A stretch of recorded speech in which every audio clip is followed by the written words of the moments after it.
Mbala na-ekpe ekpere. Mbala na-ekpe ekpere. Frog is praying. Well, this is Yvonne from Learn Igbo Now Challenge, and in this video, we're going to learn a lesson that has to do with a frog praying. Mbala na-ekpe ekpere. Frog is praying. But before we start this lesson, we're going to look at 6 words that we will learn from this video. And these words are Mbala, Mbala, frog, Mbala, frog. Ekpere, ekpere, prayer, ekpere, prayer. Mechiri, mechiri, closed, mechiri, closed. Ụgbọelu, ụgbọelu, aeroplane, ụgbọelu, aeroplane. Ịza, ịza, to answer. Ịza is also to swell up or to become swollen, but it's the context of the sentence or the story that will tell you what version of Ịza is meant. So in this story, we're going to look at Ịza as to answer. Koro, koro, koro, hit, to hit something. Koro, or to be hit by something. Now for the lesson. Mbala na-ekpe ekpere. Mbala na-ekpe ekpere.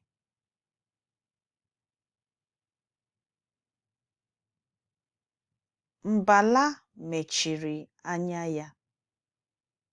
Mbala mechiri anya ya.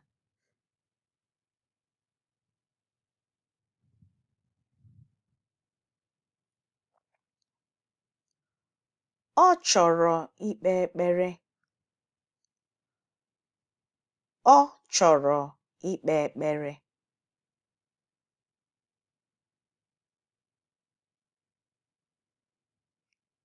Ọ na-ekpere Chineke. Ọ na-ekpere Chineke.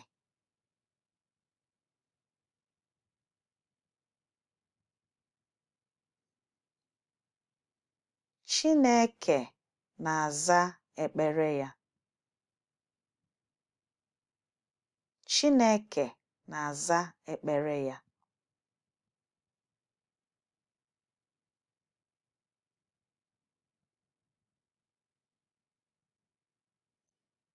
Taa, ọ na-ekpe ekpere maka ụgbọelu.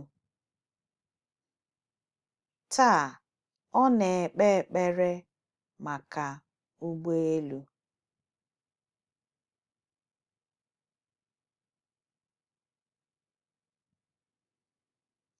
Ọ chọrọ ife ụgbọelu.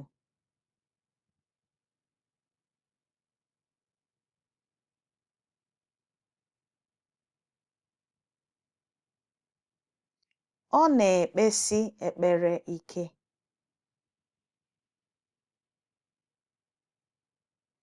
Ọ na-ekpesi ekpere ike.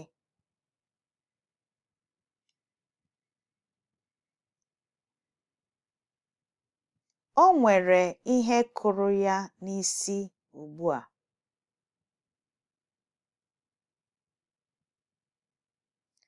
O nwere ihe kụrụ ya n'isi ugbu a.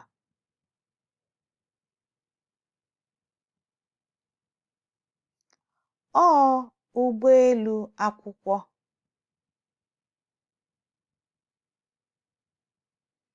Ọ ụgbọelu akwụkwọ.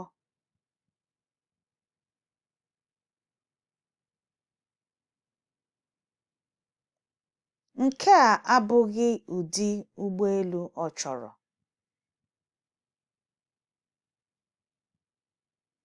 Nke a abụghị ụdị ụgbọelu ọ chọrọ.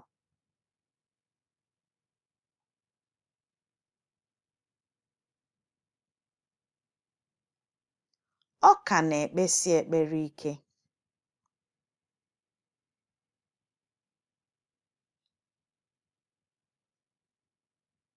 Ọ ka na-ekpesi ekpere ike.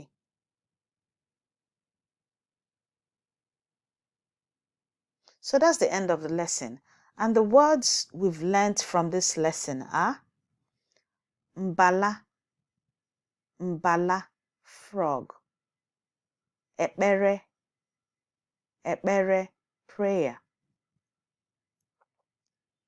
Mechiri, mechiri, closed.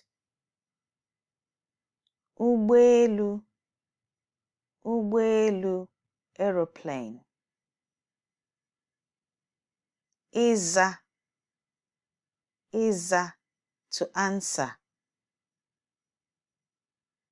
Kụrụ, kụrụ, hit.